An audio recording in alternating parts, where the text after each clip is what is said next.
네, 1번입니다. 보기에 괄호에 알맞은 한자성어는 이렇게 나왔어요. 요 부분이 따라서 보시면 다 나와요. 그죠? 바로 위에도 빈대 잡으려다가 초가 삼간 태운다 라는 말이 여기에 해당한다. 따라서 부분적으로 결점을 바로 잡으려다가 본질을 해치는 모의 어리석음을 저질러서는 안 된다라고 나와있죠? 여러분 뭐가 되는 거겠어요? 바로 3번입니다. 교각사로 이렇게 됩니다.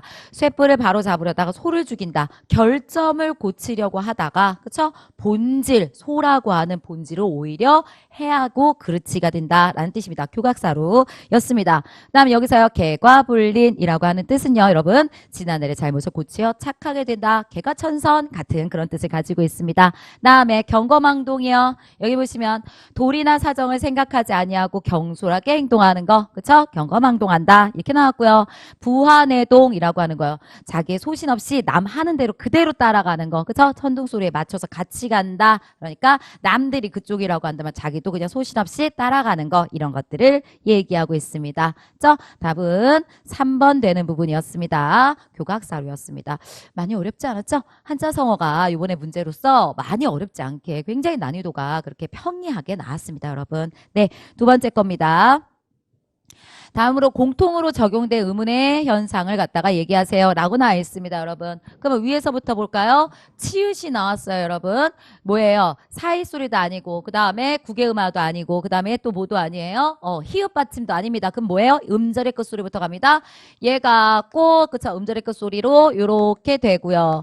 그리고 난 다음에 다시 또 갑니다. 꽃, 내음 이렇게 되겠죠? 그렇죠. 그러면 치읓이 뒤로 갔어요. 그러니까 얘는 뭐라고 합니까? 교체. 이렇게 되는 거고 여기서도 교체가 있고요. 그 다음에 또다시 얘가 구둣발이 마녀 만났죠? 그래가지고 니은이 되는 거 또다시 뭐예요? 또 교체. 두 번 교체요. 교체. 그러니까 얘는 교체밖에 없습니다. 그렇죠? 그래서 얘는 음절의 끝소리. 그렇죠? 음절의 끝소리의 교체다라고 하는 거 요것들 봐놓으시면 되는 거고요. 그렇죠? 얘네들입니다. 다음 여기요. 음절의 끝소리와 얘 뭐 있어요? 비음화요. 그쵸? 어떤 비음화요? 여기요. 구둣발이 마녀 만나면 구둣발이 마녀 만나면 구둣발이 마녀 만나면 오나미가 된다. 이렇게 되는 거죠. 그렇기 때문에 여러분 비음화 있습니다. 그 다음 얘가 보겠습니다. 얘도요. 얘가 지금 이렇게 나왔죠? 이랬을 때 여러분 이건 잘 보셔야 돼요. 바깥이라고 하는 게 있고요. 그 다음에 일이라고 하는 게 이렇게 나와 있습니다. 그럼 얘는 뭐예요? 자음 플러스 이야 요요요. 바깥이라는 것도 뜻이 있고요. 일이라는 것도 뜻이 있어요. 둘 다 뜻이 있어요. 그러니까 단어 플러스 단어예요. 그러니까 명사 플러스 명사예요. 거기에 앞에 받침이 자음, 모든 자음 플러스 이야 요요입니다. 니은첨가, 사이소리 니은첨가의 조건이 됩니다. 그러므로 얘는 어떻게 가셔야 돼요? 바깥 니은첨가는 니은첨가부터 해야죠. 닐 이렇게 갑니다. 그리고 난 다음에 가보겠습니다. 이제 정리해 주셔야죠. 음절의 끝소리부터 가겠습니다. 음절의 끝소리요. 바깥, 닐 이렇게 가겠죠. 그리고 난 다음에 구둣발이 마녀 만났네요. 오나미가 된다. 이렇게 해서 바깥, 닐 또다시 돼요. 그래서 어떻게 여기서 요걸로 오는 거요. 뭐라고요? 니은 첨가. 그 다음에 여기서 요거는 음절의 끝소리. 이거 다 음절의 끝소리로 가면 되겠네요. 이것도 음절의 고태로 하지 말고 그대로 써드려가지고 가도록 할게요. 얘요. 음절의 끝소리 이렇게 가고 얘는 비음화 이렇게 가시면 여러분 좀 더 편하게 보실 수 있겠네요.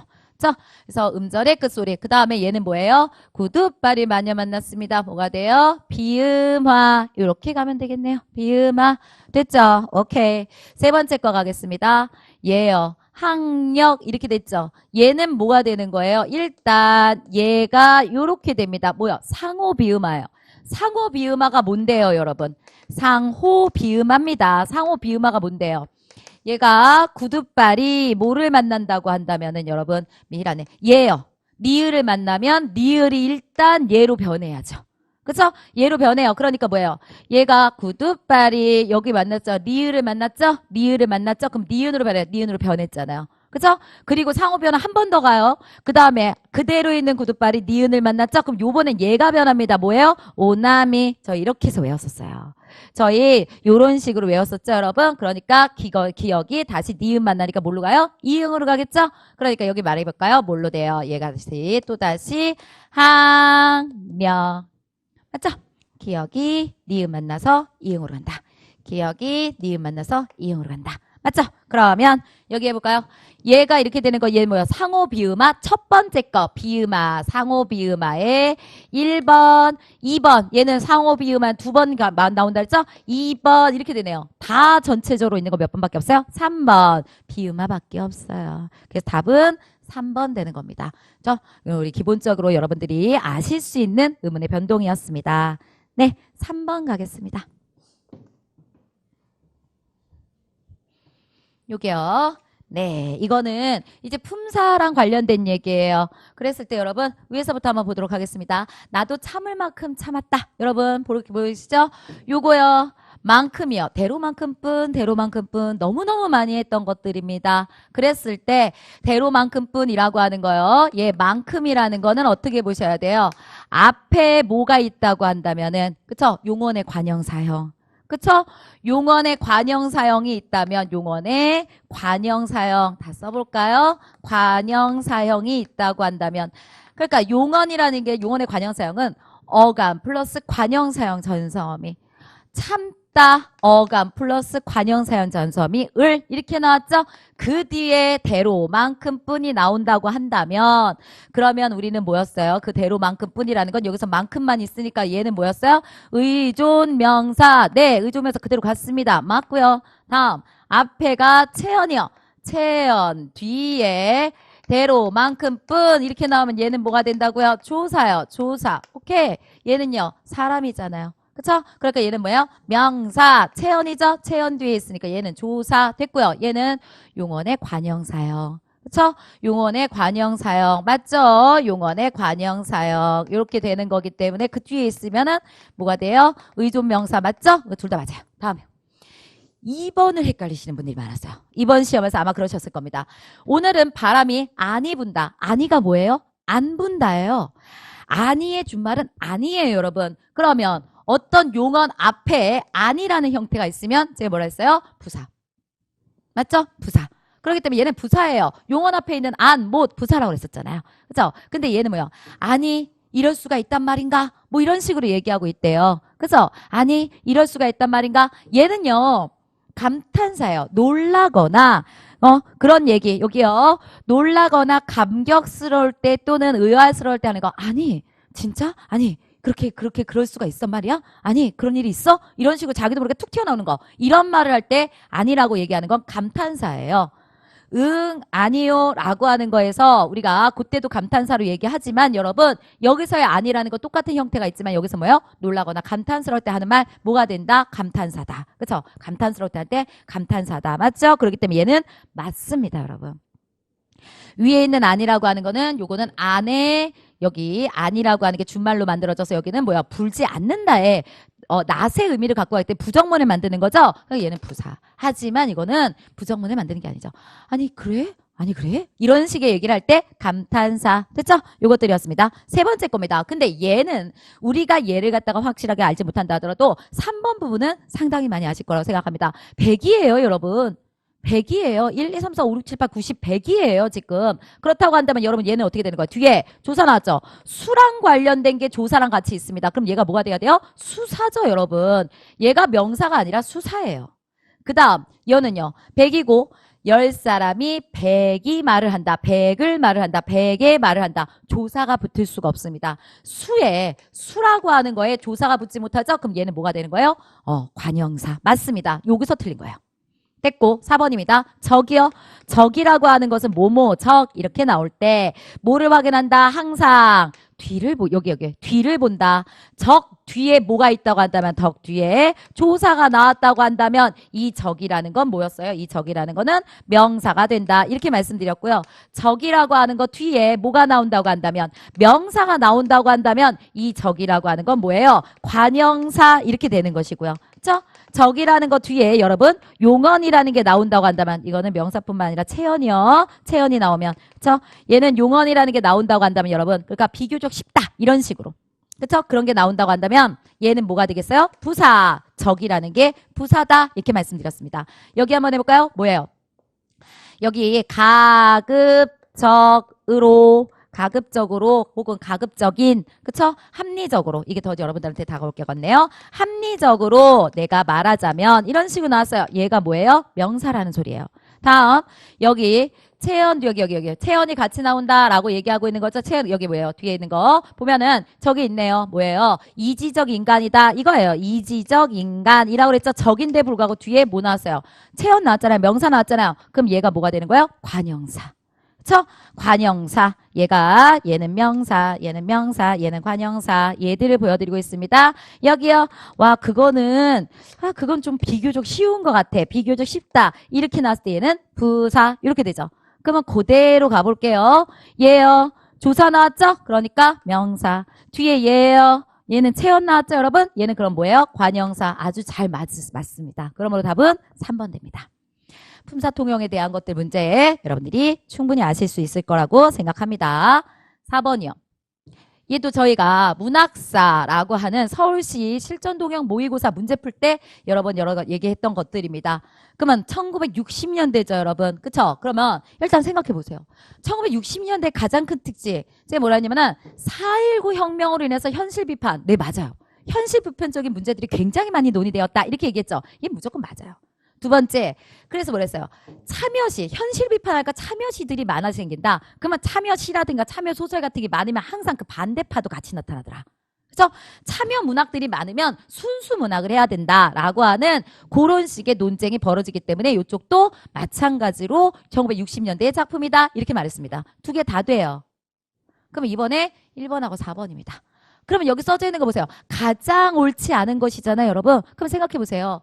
전후문학의 한계에 대한 극복이 주요한 과제로 제기되었다. 이랬죠. 1950년대가 우리가 전쟁 주직이잖아요.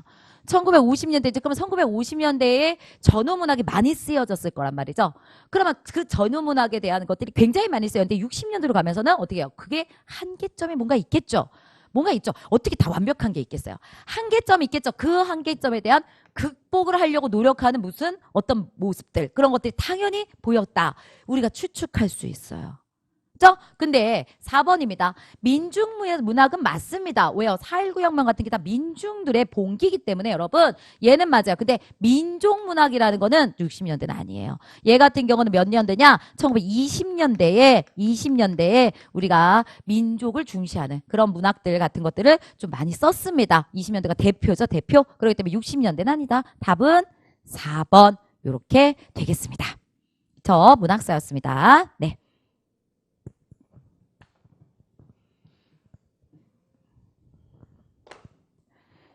네, 5번 가도록 하겠습니다. 보시면요. 밑줄 친 부분의 발음이 가장 옳지 않은 것을 갖다 얘기하세요. 라고 그랬습니다. 다 밭이라는 게 나왔네요, 여러분. 얘요. 얘 같은 경우에는 여러분 뭐예요? 밭을 넘어가시면 안 돼요. 여러 번 했었습니다. 왜요? 이 뒤가 여러분 시옷이 될 이유가 전혀 없어요. 그쵸? 시옷이 될 이유가 전혀 없어요. 얘 같은 경우는 뭐냐면은 이걸 헷갈리시면 안 돼요. 디귿이나 티귿이 이를 만나면 지읒이나 치읒이 된다라고 하는 건 이 반모음이 이것만이 국외음화예요. 그러니까 이 조건이 되는 거예요. 뒤에 이가 붙었을 때나 얘가 티읒이 치읒으로 변하는 거죠. 발음상 변하는 거죠. 그렇기 때문에 얘는 맞아요. 얘는 맞아요. 왜요? 밭이라고 하는 게 티읒이 이를 만나 치읒으로 바뀌고 다시 연음이 돼야 되니까 밭이 얘는 맞습니다, 여러분. 하지만 이가 아닌 얘네들 이가 아닌 이응으로 시작되는 의미 없는 형태소, 형식 형태소가 올 경우에는 뭐예요? 그대로 보냅니다. 밭을 이렇게 됩니다. 1번이 답이죠. 그다음에 2번 갑니다. 얘는 요거밖에 안 나죠. 줄만 이거 알겠죠? 요렇게 줄 쳐져 있죠, 여러분. 두 개 같이 해요. 그러면 얘는 어떻게 해주는 거예요?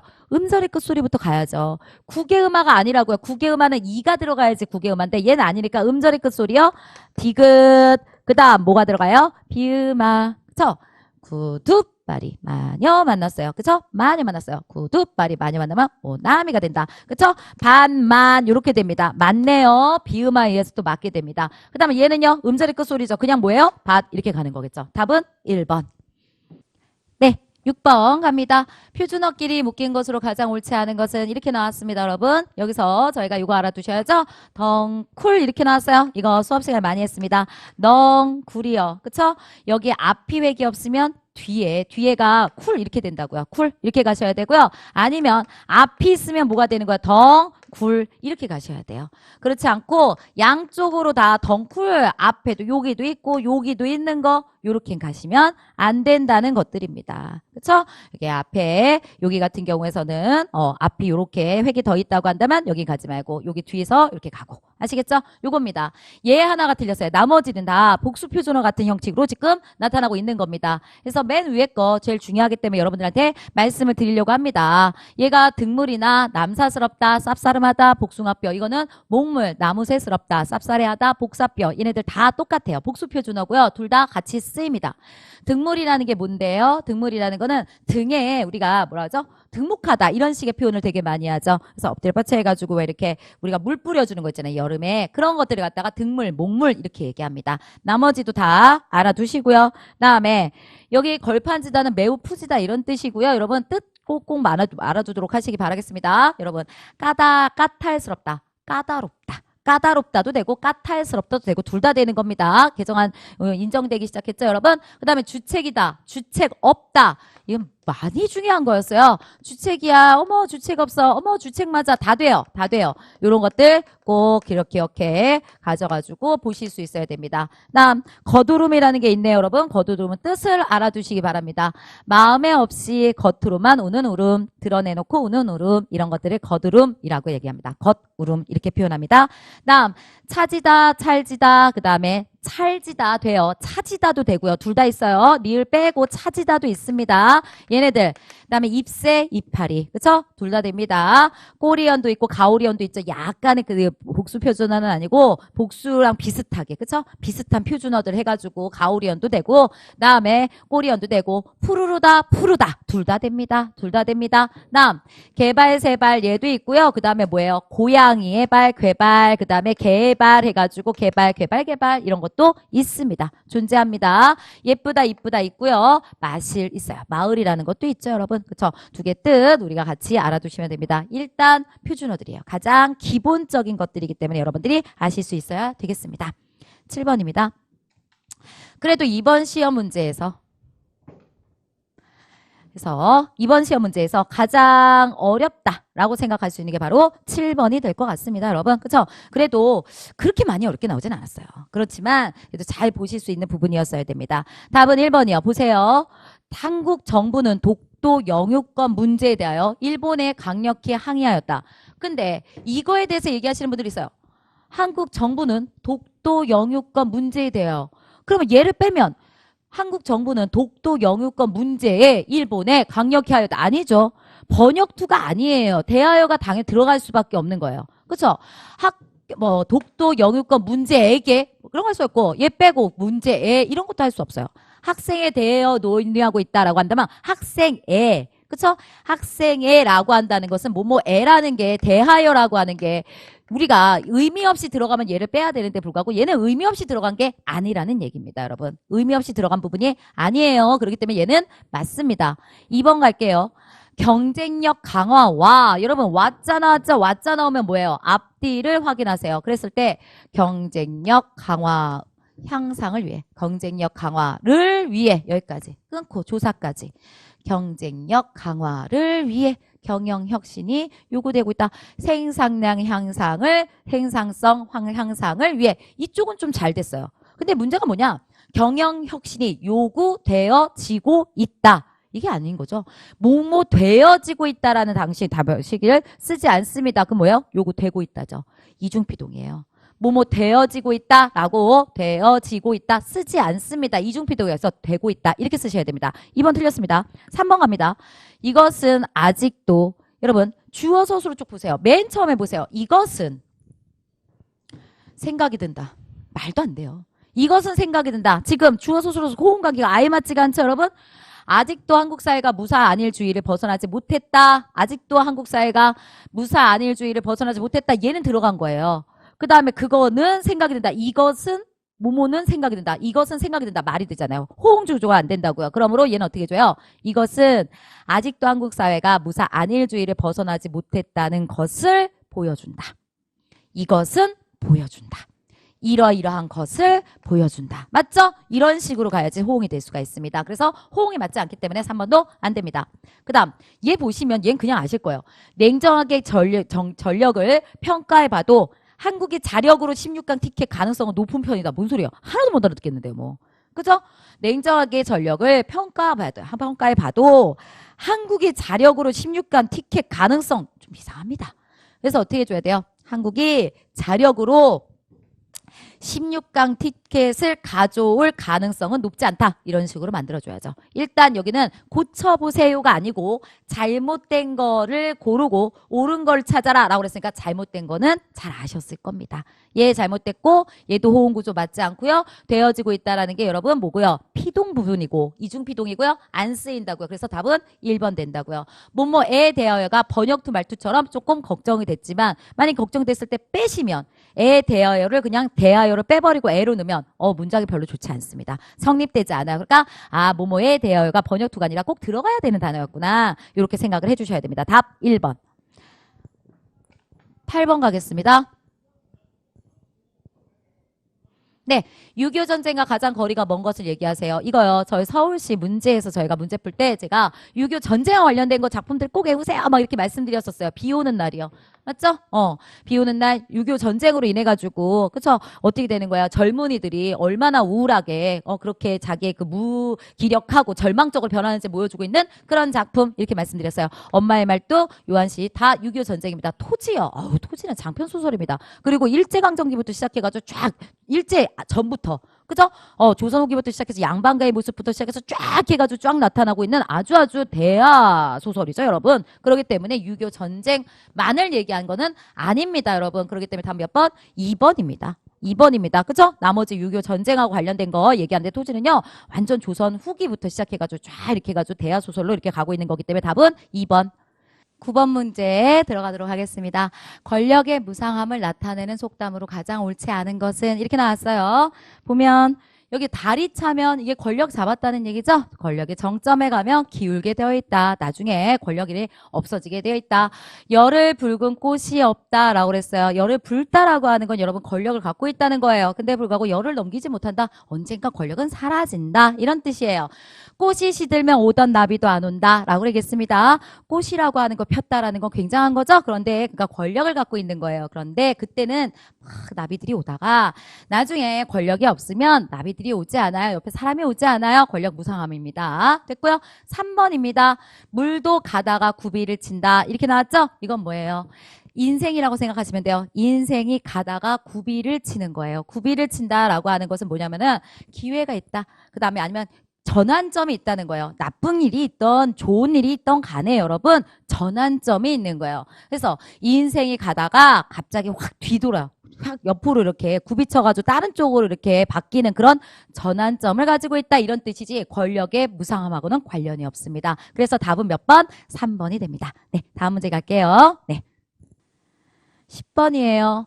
보기에 대해 설명으로 가장 옳은 것을 갖다 얘기해 주세요 라고 나와 있어요. 했더니 쫙 읽었을 때 여러분 비문학인데요. 비문학이 그렇게 어렵게 나오지 않았습니다. 여기 보시면 유럽은 신세계였고 아프리카는 구세계였다. 거꾸로죠. 거꾸로였어요. 여기 보면은 인디언들이 죽은 주된 요인은 9세계의 병원균이었다라고 했어요. 9세기가 누군데요? 유럽이요. 유럽이 들어오면서 병원균에 의해서 죽었다. 이렇게 나왔으니까 거꾸로죠. 그쵸? 왜요? 그 인디언들은 그런 질병에 노출된 적이 없어서 면역성, 유전적인 어떤 저항 이렇게 전혀 없어서 그래서 어떻게 됐다는 거예요? 없어지게 되었다. 그쵸? 멸망하게 되었다. 이런 식의 얘기를 하게 되는 겁니다. 그래서 뭐예요? 유럽이 여기서 보여주는 거 보이시죠? 유럽이 뭐해서 9세계다. 이렇게 얘기했다고 그랬었죠, 여러분? 그래서 유럽이 9세계예요. 거꾸로요. 아니고 인디언들은 9세계 병원군에 대한 명령성이 없었다. 네, 그래가지고 너무 힘들게 갑자기 사라지는 그런 일들이 벌어졌다라고 하는 거죠. 그다음에 무기 때문이다. 무기 얘기하지 않았어요. 전염병이라든가 이런 것 때문에 그랬다라고 얘기했습니다. 그다음에 100만 가량의 인디언들이 있었다. 이렇게 얘기했는데 처음에 그렇게 알고 있었고 그렇게 배웠는데 알고 봤더니 뭐였어요? 2천만 명에 달했다. 이렇게 얘기했죠? 그러니까 아니라는 거죠. 답은 그래서 몇 번? 2번입니다. 2번만 맞아요. 11번이요. 11번이요. 본용어가 보조용어의 구성이 아닌 것을 갖다가 얘기해달라 라고 그랬습니다. 11번 보시면요.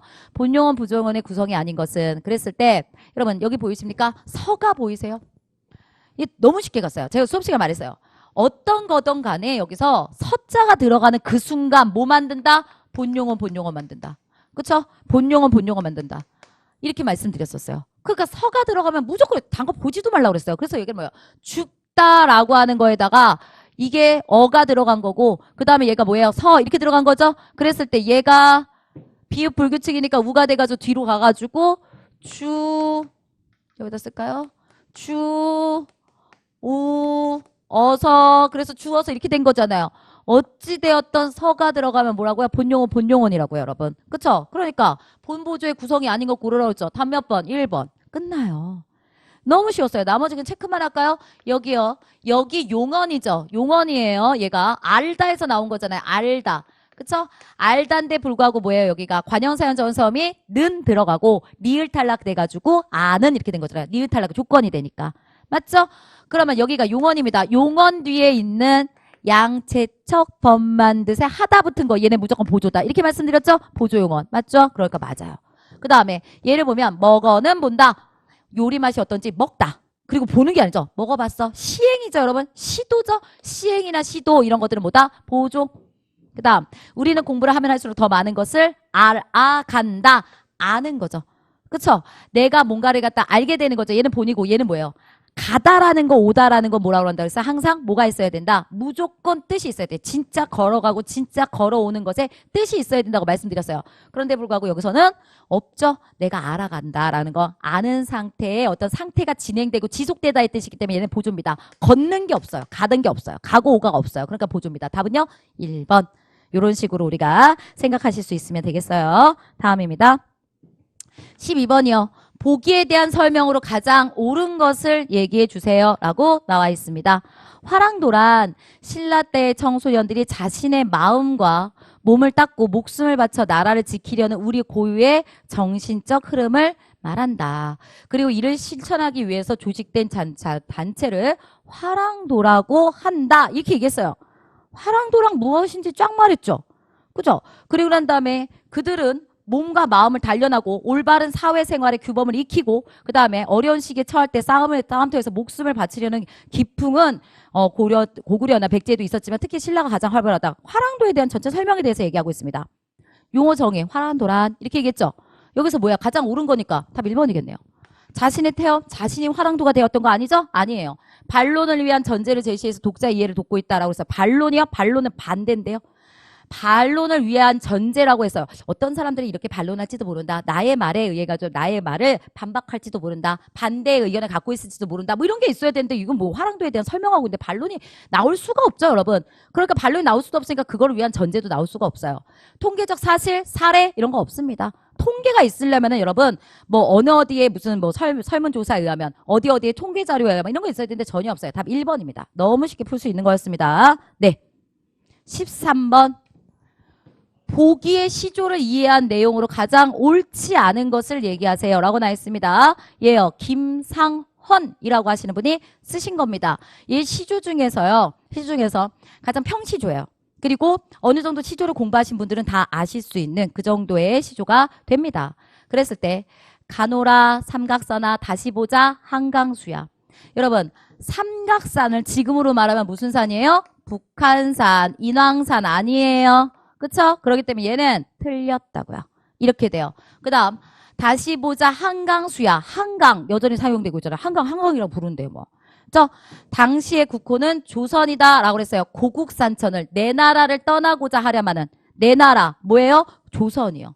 왜요? 이 작품이 언제 쓰인 건데요? 병자호란 후에 청나라로 이 김상헌이라고 하는 분이 끌려갈 때 잡혀갈 때 그때 쓴 거예요. 그래서 병자호란 언제 일어나요? 조선이잖아요. 조선시대에 조선이란 나라를 떠나고자 하겠느냐마는 시절이 수상하니 올똥말똥하다. 수상하다. 어수선하다의 뜻이에요. 그러니까 병자론 직후의 상황. 네, 어수선하죠. 병자론 적은데다가 우리가 패했는데요. 그러니까 굉장히 그 어수선한 상황 속에서 올똥말똥하구나. 올 듯 말 듯 모르겠구나. 이런 뜻이죠. 얘도 맞아요. 답 1번 되겠습니다. 14번 가겠습니다. 보기는 어떤 소설의 마지막 부분이다. 괄호 안에 들어갈 소설 속의 지명은 이라고 나와 있습니다. 이 소설이요. 무진기행입니다. 조금이라도 작품을 안다고 한다면 여러분 조금 갈 수 있는 그런 작품이었어요. 그죠?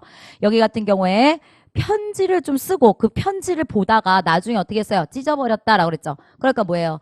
무진기행이라는 곳에 가가지고 어떤 여자를 만나게 되고 그 여인한테 글을 쓰고 내가 당신을 부를 테니까 우리 같이 가자. 새로운 삶을 한번 살아보자. 이런 의미인데 그러니까 좀 의지적으로 살려고 하는 그런 거였는데 자기 부인이 빨리 오라고 하니까 어떻게 되는 거예요? 다 모든 걸 다 여태까지 생각했던 모든 새로운 어떤 생활 이런 것들을 다 포기하고 다시 뭐 하는 거예요? 현실로 가게 되는 그런 작품 중에 하나가 됩니다. 무진기행이라고 하는 소설이에요.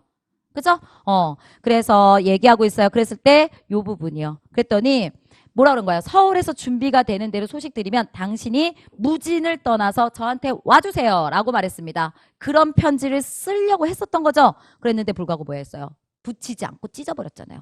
포기한 거라고요. 그리고 선명한 글씨로 당신은 뭐예요? 무진읍을 떠나고 있습니다. 그 무진이라는 게 뭐예요? 자기의 어떤 의지를 다질 수 있는 곳, 고향의 마음, 그쵸? 마음의 고향, 막 이런 쪽이라고요. 지금 이게. 그런데 불구하고 그곳을 떠나고 있습니다. 이랬으니까 얘가 뭐예요? 자신이 이상세계라든가 꿈을 다지고 희망을 다지고 하는 이 무진이란 단어가 여기서 맞습니다. 소설을 어느 정도 아셔야지 풀 수 있는 문제였습니다. 답 4번. 15번이요. 여기서 비판 대상으로 가장 옳지 않은 것을 한번 얘기해 봅시다 라고 나와 있어요. 폴 맥카트니는 도축장의 벽이 유리로 되어 있다. 모든 사람들이 채식주의자가 될 것이라고 말한 적이 있다. 왜요? 도축장이라고 하는 곳이 어찌되었던 짐승들을 잡는 곳이죠. 그러니까 그게 잔인하다 이거예요. 그래서 그게 유리로 되어 있어 사람들이 본다고 한다면 그 잔인성 때문에 더 이상 고기를 먹지 않는다는 소리죠. 그래서 뭐야 내가 채식주의자가 될 거라고 말한 적이 있어요. 그 다음에 뭐라 했어요? 그 실상을 본다고 한다면 동물을 절대 먹을 수 없을 거라고 생각하는 것이다. 이런 얘기들이 쭉 나온 거예요. 그 다음 맨 마지막에 뭐라 그랬었냐면은 여기 하는 거예요. 여기서 본다고 한다면은 동물을 먹으면서 그 행위가 선택의 결과라는 사실 생각조차 하려 들지 않는 수가 많다. 그렇잖아요. 우리가 동물을 먹는다라고 생각하지 않고 그냥 음식을 먹는다고 생각을 많이 하니까. 그렇죠? 이처럼 우리가 어느 수준에서 불편한 진실을 의식하지만 그래 이거는 이 음식은 그래 동물에서 온 거야. 이런 걸 의식하지만 동시에 다른 수준에서는 의식을 못하는 거. 뭐예요? 와 동물이 왔어 이렇게 생각하지 않는다니까요. 그러니까 어느 부분에서는 알아요. 얘는 짐승이었어. 알아요. 하지만 음식으로 올려진 거를 보면서 우리가 그걸 막 의식하면서 그래도 난 먹어야 돼. 이렇게 생각하지 않는다는 거죠. 그런 동시에 것을 갖고 있는 것을 바로 뭐예요? 폭력의 이데올로기라고 말을 한다. 한쪽으로는 의식하지만 그건 얕은 의식인 거고 진짜 의식하지 않는 거. 정말 진심으로 생각하고 뭐하지? 사고하지 않으려고 하는 거. 그런 것들을 폭력적 이데올로기다라고 한대요. 그랬더니 여기서 물어보는 게 뭐예요? 가장 옳지 않은 거. 비판의 대상으로 가장 옳지 않은 거. 비판의 대상이 되지 않는 것이겠죠, 여러분. 그쵸? 가장 옳지 않은 것이니까 비판의 대상이 되지 않는 거예요. 뭐요? 1번이요. 채식주의자. 그쵸? 얘는 뭐 한다고 그랬어요? 동물이라고 하는 것들은, 동물을 갖다 잡는 거를 본다든가 그러면 우린 먹지 않을 것이다 그랬으니까 식육을 하기 위해서 생산의 실상 보면은 우리가 이거는 비판의 대상이 되겠죠. 그 다음에 동물을 먹는 것도 네가 이걸 본다고 한다면 이거 먹는 거 그것도 별로야. 그것도 별로 좋지 않아. 라고 했으니까 얘도 맞겠죠. 폭력적 이들 당연히 얘는 맞겠죠. 당연히 얘는 뭐라 했어요? 비폭력적 이데올로기라고 얘기하는 것이다 라고 하는 거. 얕게 어떤 것을 사고한다는 거. 얕게 뭔가를 사고하고 그 다음에 실질적으로 정말 깊숙이 들어가서 뭔가 문제점이 있지 않나 이런 걸 생각하지 않는 거. 그게 폭력적 이데올로기 이렇게 얘기한다고 그랬잖아요. 얘도 비판의 대상, 얘도 비판의 대상, 얘도 비판의 대상. 얘랑 있어요. 두 가지. 1번하고 3번에서 헷갈리셨을 텐데 여러분 3번보다는 1번이죠. 채식주의자라고 하는 것 자체는 뭐 동물과 관련 없고 그죠? 그 다음에 그거는 뭐 사육이라든가 아니면 잔인성이라든가 이거 전체가 없으니까 1번 쪽이 오히려 비판 대상이 더 되지 않는다. 이렇게 얘기할 수 있습니다. 답 1번. 16번이요. 나이와 한자어가 바르게 연결된 것을 보여주세요. 이렇게 나왔습니다. 62세예요. 진갑이라고 합니다. 화갑이 아니고요. 다음에 여기요 88세요. 미수라고 합니다. 여러분. 그 다음에 99시요. 100세라고 합니다. 99세에 백수라고 합니다. 77세가 희수입니다. 여러분. 그래서 답은 2번이에요. 이렇게 이름 나이랑 한자 이런 거 있죠. 이런 것들도 예전에 우리가 단권화라든가 이런 걸 통해 가지고 좀 배웠었습니다. 외워두셔야 되는 부분 중에 하나가 됩니다. 답 2번 됩니다. 17번이요. 맞춤법의 표기가 가장 옳은 것을 얘기해 주세요 라고 나와 있습니다. 맞춤법 표기가 가장 옳은 것은 이렇게 하면 돼? 이랬죠. 이거 없어요. 제가 말씀드렸었어요. 돼라고 하는 거는 어감밖에 없어요. 얘와 어간어미죠. 합쳐서 뭐예요? 한 글자로 쓰고 싶으면 이렇게 써야 된다 그랬어요. 그러니까 얘는 뭐예요? 이렇게 하면 돼. 이렇게 고쳐줘야 된다고요. 틀린 겁니다. 두 번째요. 이번에는 꼭 합격할게요. 깨요라고 아무리 발음이 된다 하더라도 뭐하지 않는 한 의문형이 아닌 한 뭐뭐 할까? 뭐뭐 할 소냐? 그쵸? 뭐뭐 할 거냐? 뭐뭐 할 소냐? 아니면 뭐뭐 할까? 뭐뭐 합니까? 이런 식의 의문형이 아닌 형은 다 뭐 한다 했어요? 개, 된 소리를 사용하지 않는다. 예사 소리로 쓴다. 맞죠? 쌍디역, 쌍디귿 이런 걸로 쓰지 않는다는 소리예요. 얘로 바꿔주셔야 돼요. 뭐뭐 할게요. 이렇게 바꾸셔야 돼요. 서로 도우고 사는 게 좁다. 누가 도우고라고 그래요, 여러분. 그쵸? 얘는 뭐야? 돕다에서 나온 거죠? 그리고 도 들어가죠? 얘가 우로, 비읍이 우로 바뀌려면 여기가 뭘로 나왔어야 돼요? 어미. 그쵸? 여기가 뭘로 나왔어요? 이 어미가 모음으로 시작하는 어미가 나왔어야죠. 어떻게? 돕다, 돕고, 그 다음에 이렇게 됐을 때나 얘가 그 다음에 여기가 어떻게 되는 거야? 그래서 도와 이렇게 되는 것이지 모음으로 시작하는 어미가 와야지만 비읍이 오로 바뀌게 되는 것이죠. 근데 여기는 모음으로 시작하는 어미가 아닌데 불구하고 얘가 비읍이 오나 우에서 우로 바뀌어요. 또 오도 아니에요. 우로 바뀐대요. 이거 원래 오 바뀌어야 되잖아요. 돕자는. 그쵸? 근데 우로 바뀌는 거 말도 안 된다고요. 요런 식의 돕다 이렇게 했을 때 얘가 비읍 불규칙이면은 요 부분이 뭐라고요? 모음으로 시작하는 어미가 됐을 때나 얘가 비읍이 불규칙 활용을 하게 되는 겁니다. 얘는 불규칙 활용을 할 조건이 아닙니다. 모음이 아닙니다. 그 다음에 그 사람은 제가 다 압니다 라고 나와 있어요. 여러분 얘는 어떻게 되는 거예요? 알다 라는 거겠죠 여러분? 그쵸? 그러면 알 플러스 비읍니다 이렇게 들어갔어요. 그러면 비읍니다 라고 하는 거 이렇게 됐을 때 뭐예요? 니을 탈락의 조건이 되죠? 어간이 니을로 끝나고 뒤가 날아보시오 이렇게 나온다고 한다면 니을을 탈락시키더라.